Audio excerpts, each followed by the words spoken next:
ಒಬ್ಬ ಹಿಂದೂ ದೊಡ್ಡ ಭಕ್ತನಾಗಿದ್ದ. ಸರ್ವದಾ ಜಗದಂಬೆಯ ಪೂಜೆ, ನಾಮಗುಣ ಕೀರ್ತನೆ ಮಾಡುತ್ತಿದ್ದ. ಮಹಮ್ಮದೀಯರು ರಾಜ್ಯ ಗೆದ್ದುಕೊಂಡ ನಂತರ ಬಲಾತ್ಕರಿಸಿ ಆತನನ್ನು ಅವರು ಮಹಮ್ಮದೀಯನಾಗಿ ಮಾಡಿದರು. ಅವರು ಆತನಿಗೆ ಹೇಳಿದರು, ಈಗ ನೀನು ಮಹಮ್ಮದೀಯನಾಗಿದ್ದೀಯೇ, ಹೇಳು ಅಲ್ಲಾ ಅಂತ. ಇನ್ನು ಮೇಲೆ ನೀನು ಕೇವಲ ಅಲ್ಲಾ ನಾಮವನ್ನೇ ಜಪಿಸಬೇಕು. ಆತ ಬಹಳ ಕಷ್ಟಪಟ್ಟು ಅಲ್ಲಾ ಅಲ್ಲಾ ಎಂದು ಹೇಳಲಾರಂಭಿಸಿದ. ಆದರೆ ಒಮ್ಮೊಮ್ಮೆ ಹೇಳಿಬಿಡುತ್ತಿದ್ದ ಜಗದಂಬೆ ಜಗದಂಬೆ ಎಂದು. ಅದನ್ನು ನೋಡಿ ಮಹಮ್ಮದೀಯರು ಆತನನ್ನು ಹೊಡೆಯಲು ಹೋದರು. ಆಗ ಆತ ಹೇಳಿದ, ನಿಮ್ಮನ್ನು ಪ್ರಾರ್ಥಿಸುತ್ತೇನೆ, ಕೊಲ್ಲಬೇಡಿ. ನಿಮ್ಮ ಅಲ್ಲಾ ನಾಮವನ್ನು ಹೇಳಲು ಬಹಳವಾಗಿ ಪ್ರಯತ್ನಿಸುತ್ತಿದ್ದೇನೆ. ಆದರೆ ನಮ್ಮ ಜಗದಂಬೆ ನನ್ನ ಕಂಠದವರೆಗೂ ತುಂಬಿಕೊಂಡು ಬಿಟ್ಟಿದ್ದಾಳೆ. ಆಕೆ ನಿಮ್ಮ ಅಲ್ಲಾನನ್ನು ಹೊರಕ್ಕೆ ದಬ್ಬಿ ಬಿಡುತ್ತಿದ್ದಾಳೆ. ಎಲ್ಲರೂ ನಗುತ್ತಿದ್ದಾರೆ.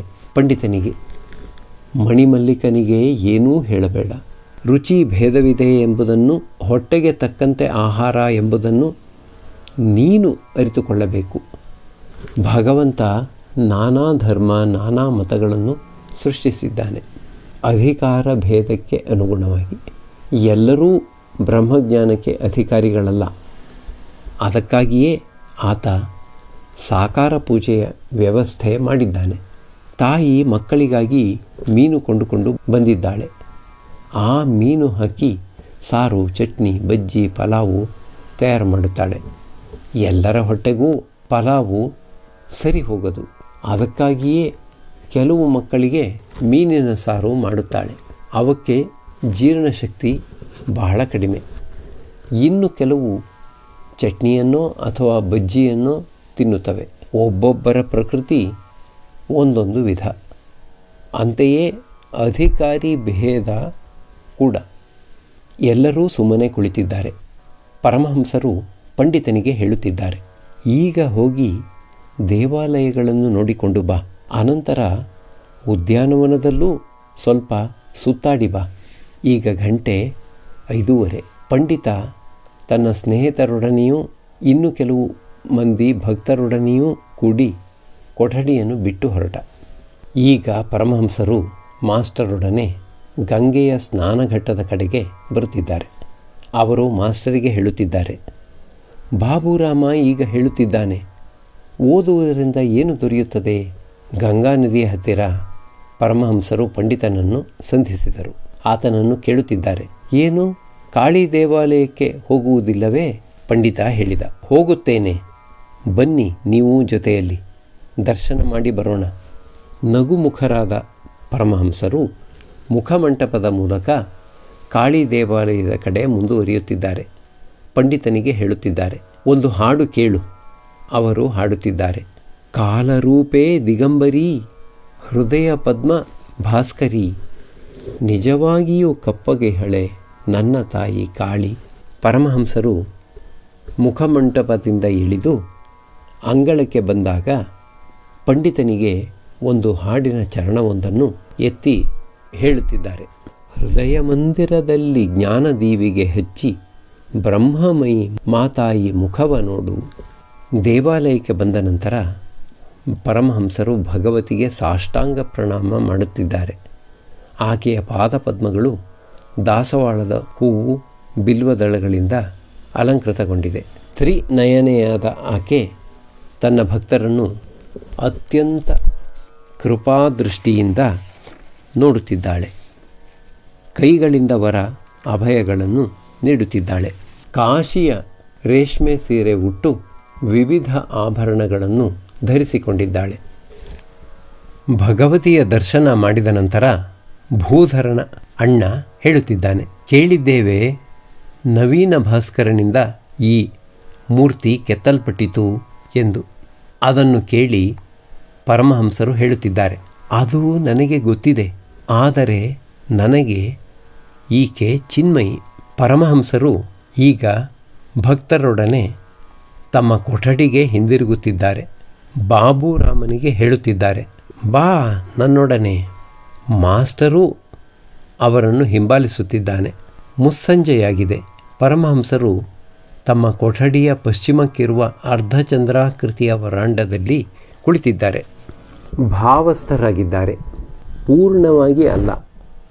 ಹತ್ತಿರ ಬಾಬುರಾಮ ಮಾಸ್ಟರ್ ಕುಳಿತಿದ್ದಾರೆ. ಈಗ ಕೆಲವು ದಿವಸಗಳಿಂದ ರಾಖಾಲ ಪರಮಹಂಸರೊಡನೆ ಇಲ್ಲ. ಆದ್ದರಿಂದ ಅವರ ಸೇವೆಗೆ ಸ್ವಲ್ಪ ತೊಂದರೆಯಾಗಿದೆ. ಆತನಲ್ಲದೆ ಇನ್ನೂ ಕೆಲವು ಮಂದಿ ಭಕ್ತರು ಪರಮಹಂಸರೊಡನೆ ಇದ್ದಾರೆ. ಆದರೆ ಪರಮಹಂಸರು ಭಾವಾವಿಷ್ಟರಾದಾಗ ಅವರಾರೂ ಬಂದು ಅವರನ್ನು ಮುಟ್ಟಲಾಗುತ್ತಿರಲಿಲ್ಲ. ಆಗ ಬಹಳ ಚೆನ್ನಾಗಿ ಬಿಡುತ್ತದೆ. ಆದ್ದರಿಂದ ಅವರು ಬಾಬುರಾಮನಿಗೆ ಸೂಚಿಸುತ್ತಿದ್ದಾರೆ, ನೀನು ಇಲ್ಲೇ ಇದ್ದು ಬಿಡು, ಆಗ ಬಹಳ ಚೆನ್ನಾಗಿರುತ್ತದೆ. ನನ್ನ ಈ ಅವಸ್ಥೆಯಲ್ಲಿ ಬೇರೆಯವರು ಯಾರೂ ನನ್ನನ್ನು ಮುಟ್ಟಲಾಗುವುದಿಲ್ಲ.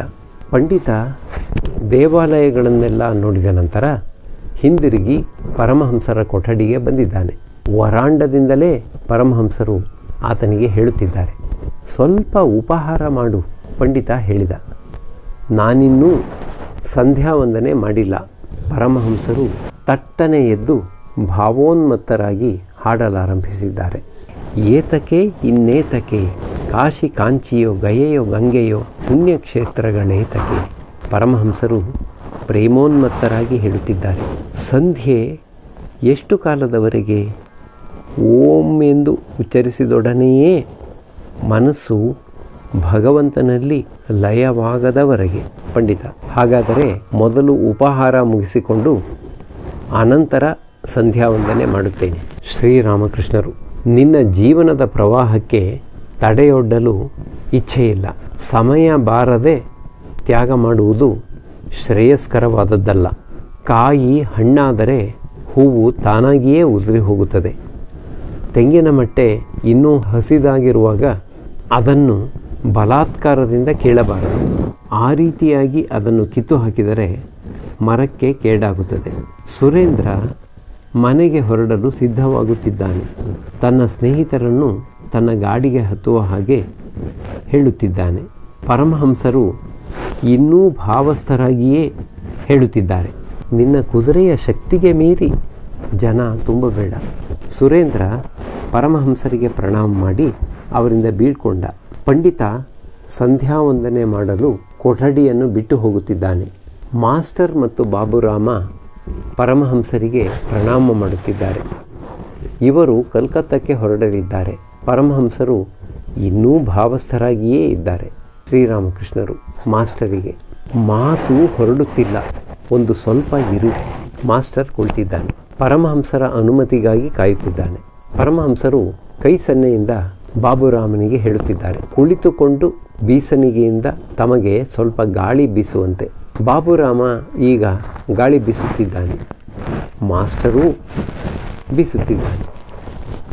ಶ್ರೀರಾಮಕೃಷ್ಣರು ಪ್ರೇಮ ದೃಷ್ಟಿಯಿಂದ ಮಾಸ್ಟರಿಗೆ, ಈಗ ನೀನು ಪದೇ ಪದೇ ಬರುತ್ತಿಲ್ಲವಲ್ಲ, ಏಕೆ?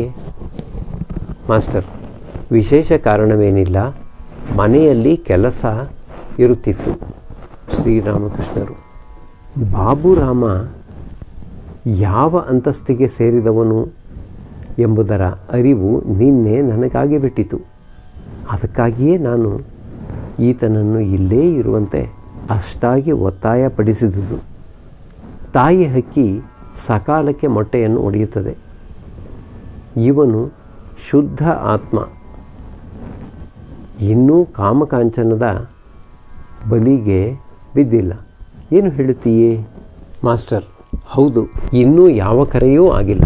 ಶ್ರೀರಾಮಕೃಷ್ಣರು, ಹೊಸ ಮಡಕೆ ಹಾಲು ಇಟ್ಟರೆ ಕೆಡುವುದಿಲ್ಲ. ಮಾಸ್ಟರ್, ಹೌದು, ನಿಜ. ಶ್ರೀರಾಮಕೃಷ್ಣರು, ಬಾಬುರಾಮ ಇಲ್ಲೇ ಇರಬೇಕಾದ ಅವಶ್ಯಕತೆ ಬಂದಿದೆ. ನನಗೆ ಬರುತ್ತದೆಯಲ್ಲ ಆ ಅವಸ್ಥೆ, ಆಗ ಇಂಥವರ ಸಹಾಯ ಬೇಕಾಗುತ್ತದೆ. ಈತ ಹೇಳುತ್ತಿದ್ದಾನೆ, ಒಮ್ಮೆಗೇ ಬಂದು ಇಲ್ಲಿ ಇದ್ದ ಬಿಡಲಾಗುವುದಿಲ್ಲ. ಅದು ಮನೆಯಲ್ಲಿ ಅಸಮಾಧಾನವನ್ನು ಎಬ್ಬಿಸಿ ಬಿಡುತ್ತದೆ. ಈತನ ನೆಂಟರಿಷ್ಟರು ತೊಂದರೆ ಕೊಡಲಾರಂಭಿಸುತ್ತಾರೆ. ನಾನು ಹೇಳಿದ್ದೇನೆ ಶನಿವಾರ ಭಾನುವಾರ ಬರುವ ಹಾಗೆ. ಪಂಡಿತ ತನ್ನ ಸ್ನೇಹಿತರೊಡನೆ ಕೊಠಡಿಯನ್ನು ಪ್ರವೇಶಿಸಿದ್ದಾನೆ. ಸಂಧ್ಯಾವಂದನೆ ಮುಗಿಸಿದ್ದಾನೆ. ಉಪಹಾರ ತೆಗೆದುಕೊಳ್ಳಲು ಸಿದ್ಧನಾಗಿದ್ದಾನೆ.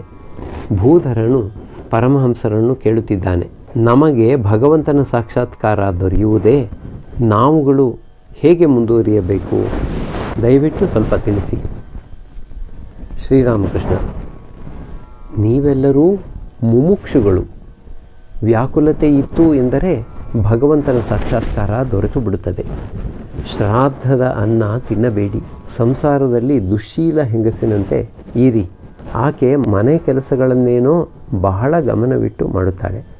ಆದರೆ ಆಕೆಯ ಮನಸ್ಸು ಮಾತ್ರ ಹಗಲಿರಲು ಉಪಪತಿಯ ಮೇಲೆ ನೆಲೆಸಿರುತ್ತದೆ. ನೀವು ಸಂಸಾರದ ಕೆಲಸ ಕಾರ್ಯಗಳನ್ನೇನೋ ಮಾಡಿ, ಆದರೆ ನಿಮ್ಮ ಮನಸ್ಸನ್ನು ಮಾತ್ರ ಭಗವಂತನ ಅಡಿದಾವರೆಗಳಲ್ಲಿ ಇಡಿ. ಪಂಡಿತ ಉಪಹಾರ ಮುಗಿಸಿದ. ಶ್ರೀರಾಮಕೃಷ್ಣರು ಪಂಡಿತನಿಗೆ, ನೀನು ನಿಶ್ಚಯವಾಗಿಯೂ ಭಗವದ್ಗೀತೆಯನ್ನು ಓದಿದ್ದೀಯೆ. ಅದು ಹೇಳುತ್ತದೆ, ಯಾರನ್ನು ಎಲ್ಲರೂ ಪ್ರೀತಿಸುತ್ತಾರೋ ಗೌರವಿಸುತ್ತಾರೋ ಆತನಲ್ಲಿ ಭಗವಂತನ ಶಕ್ತಿ ವಿಶೇಷವಾಗಿ ವ್ಯಕ್ತವಾಗಿದೆ ಎಂದು. ಪಂಡಿತ ಗೀತೆಯಿಂದ ಯದ್ಯದ್ವಿಭೂತಿಮಸ್ತತ್ವಂ ಶ್ರೀಮದೂರ್ಜಿತಂ ಯೇಭವ ಎಂಬ ಶ್ಲೋಕವನ್ನು ಉದ್ಧರಿಸಿ ಹೇಳಿದ. ಶ್ರೀರಾಮಕೃಷ್ಣರು, ನಿನ್ನ ಆಂತರ್ಯದಲ್ಲಿ ನಿಜವಾಗಿಯೂ ಭಗವಂತನ ಶಕ್ತಿ ವ್ಯಕ್ತವಾಗಿದೆ.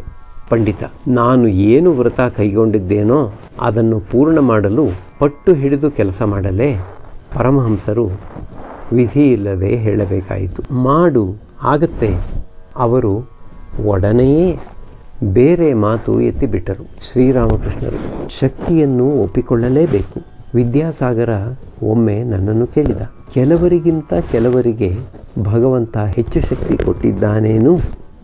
ನಾನು ಹೇಳಿದೆ, ಹಾಗಿಲ್ಲದಿದ್ದರೆ ಒಬ್ಬ 100 ಜನರನ್ನು ಕೊಂದು ಬಿಡುತ್ತಿದ್ದಾನಲ್ಲ, ಅದು ಹೇಗೆ? ವಿಕ್ಟೋರಿಯಾ ರಾಣಿಗೆ ಅಷ್ಟೊಂದು ಗೌರವ ಕೀರ್ತಿ ಹೇಗೆ ಬರುತ್ತಿತ್ತು? ಆಕೆಯಲ್ಲಿ ಶಕ್ತಿ ಅಧಿಕವಾಗಿರದ ಪಕ್ಷದಲ್ಲಿ ಇದನ್ನು ನೀನು ಒಪ್ಪುತ್ತೀಯೇ ತಾನೆ?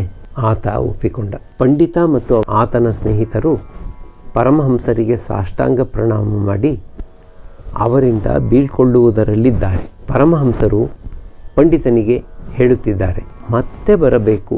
ಗಾಂಜಾಖೋರನನ್ನು ಕಂಡರೆ ಬಹಳ ಆನಂದ. ಅವರು ಒಬ್ಬರನ್ನೊಬ್ಬರು ಆಲಿಂಗನ ಮಾಡಿಕೊಂಡೂ ಬಿಡಬಹುದು. ಉಳಿದವರನ್ನು ಕಂಡಾಗ ಅವರು ನಾಚಿ ತಲೆ ತಗ್ಗಿಸಿಕೊಂಡು ಬಿಡುತ್ತಾರೆ. ಹಸು ತನ್ನ ಜೊತೆಯ ಹಸುವನ್ನು ಕಂಡಾಗ ನೆಕ್ಕುತ್ತದೆ. ಬೇರೆ ಹಸು ಸಿಕ್ಕಿದರೆ ಅದನ್ನು ಗುದ್ದಲು ತೋರುತ್ತದೆ. ಎಲ್ಲರೂ ನಗುತ್ತಿದ್ದಾರೆ. ಪಂಡಿತ ಹೊರಟು ಹೋದ. ಪರಮಹಂಸರು ನಗುತ್ತಾ ಹೇಳುತ್ತಿದ್ದಾರೆ, ಡೈಲ್ಯೂಟ್ ಆಗಿಬಿಟ್ಟ. ಒಂದೇ ದಿನಕ್ಕೆ ನೋಡಿದೆಯೋ ಎಂಥ ವಿನಯ, ಎಲ್ಲವನ್ನೂ ಒಪ್ಪಿಕೊಂಡು ಬಿಟ್ಟ. ಬೆಳದಿಂಗಳು ಅರ್ಧಚಂದ್ರಾಕೃತಿಯ ವರಾಂಡದಲ್ಲಿ ಹಾಲು ಚೆಲ್ಲಿದ ಹಾಗೆ ಬಿದ್ದಿದೆ. ಪರಮಹಂಸರು ಇನ್ನೂ ಅಲ್ಲೇ ಕುಳಿತಿದ್ದಾರೆ. ಮಾಸ್ಟರ್ ಇನ್ನೇನು ಮನೆಗೆ ಹೊರಡುವುದರಲ್ಲಿದ್ದಾನೆ. ಆತ ಪರಮಹಂಸರಿಗೆ ಪ್ರಣಾಮ ಮಾಡುತ್ತಿದ್ದಾನೆ. ಶ್ರೀರಾಮಕೃಷ್ಣರು ಪ್ರೇಮಪೂರಿತರಾಗಿ, ಈಗ ಹೋಗಲೇಬೇಕೇ? ಹೌದು, ಹೋಗುತ್ತೇನೆ. ಶ್ರೀರಾಮಕೃಷ್ಣರು, ಭಕ್ತರೆಲ್ಲರ ಮನೆಗೂ ಒಂದೊಂದು ದಿನ ಹೋಗಿ ಇರಬೇಕೆಂದು ಒಮ್ಮೆ ಯೋಚನೆ ಬಂತು. ನಿನ್ನ ಮನೆಗೂ ಒಂದು ದಿನ. ಏನು ಒಪ್ಪಿಗೆಯೇ? ಮಾಸ್ಟರ್, ಬಹಳ ಒಳ್ಳೆಯದು.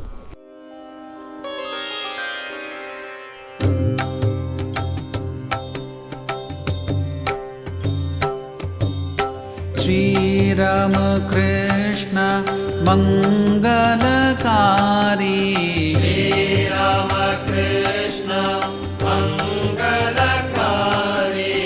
ಶ್ರೀರಾಮಕೃಷ್ಣ ಮಂಗಲಕಾರಿ, ಶ್ರೀರಾಮಕೃಷ್ಣ ಮಂಗಲಕಾರಿ.